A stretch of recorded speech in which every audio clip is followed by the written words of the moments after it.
3 to 5% of our GDP is lost annually. You know what this means? It's easy sometimes to read statistics, but I want to bring it out. That bleed to the economy and its entire output, economic output, costs us about 870 billion Kenya shillings annually. This is strictly due to climate change. That's the cost of floods. That's the cost of droughts. That's the failed harvests, the lost jobs that we have lost in this country, the damaged infrastructure.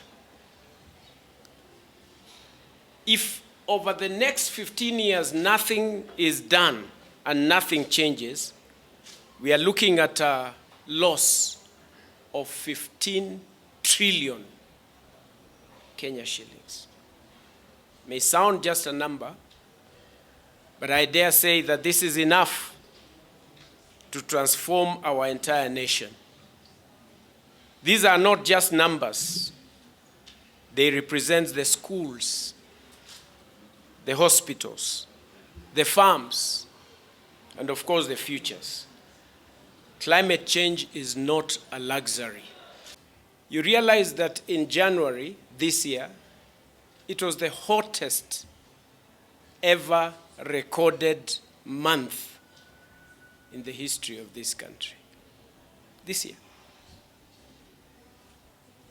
We are here to ignite a movement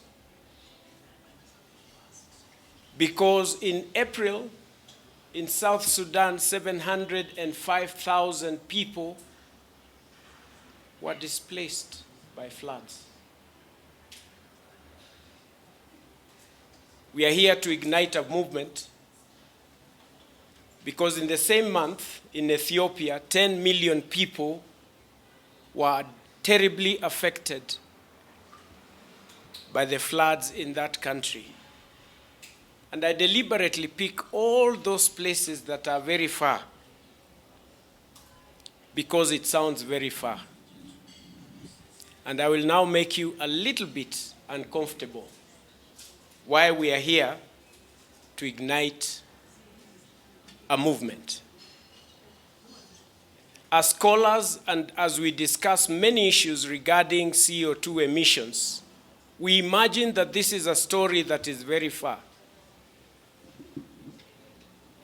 With me, I am holding a gadget that gives measurement for CO2 levels. The best indication should be in this room. We should be having at least 400 to 800. That is regarded as safe and green. Anything beyond 800 CO2 emissions is regarded yellow, and it starts to get dangerous.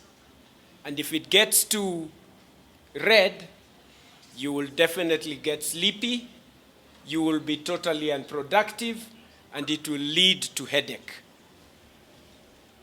I'm going to let this gadget go around. The CO2 levels in this room that we all are in is 1,005.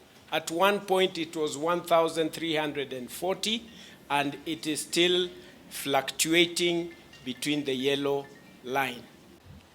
We have a role, and I believe that Africa is not a problem to be solved. No, it is not.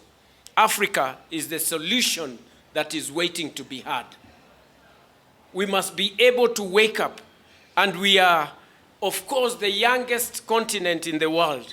We hold 30% of world's minerals, 60% of our uncultivated land, and the numbers go on and on. When are we going to pick all this to make it a reality? Look at our universities, total mess, most of them. The ones that you would expect that they have everything that would take this country to the next level. They have forgotten that we are in a time of crisis. Leaders are fighting in courts, one after the other. You don't even know who is the vice chancellor or who is going to be what. because of other interests, that we must keep this organization Christ-led and a way that is going to change our way.